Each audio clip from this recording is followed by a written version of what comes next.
Ko tātad trasē dodās Ervīns Žuks, otrais iebrauciens viņam tagad, lai nokvalificētos top 16.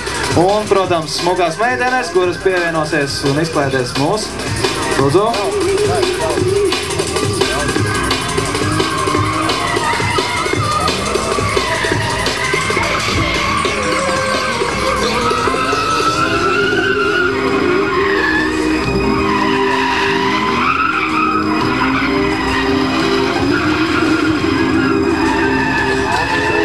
Nu, ko Ervīns riktīgi dod dručkā.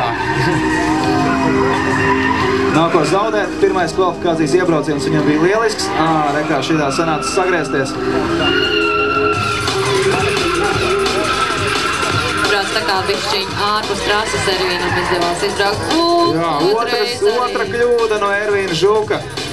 Jā, tomēr trases slīdnais segums liek sev manīt. Izskatās, Ervīns ir nedaudz satrakojies. Nu, gan viņš būs dusmīgs pats uz sevi, man šķiet.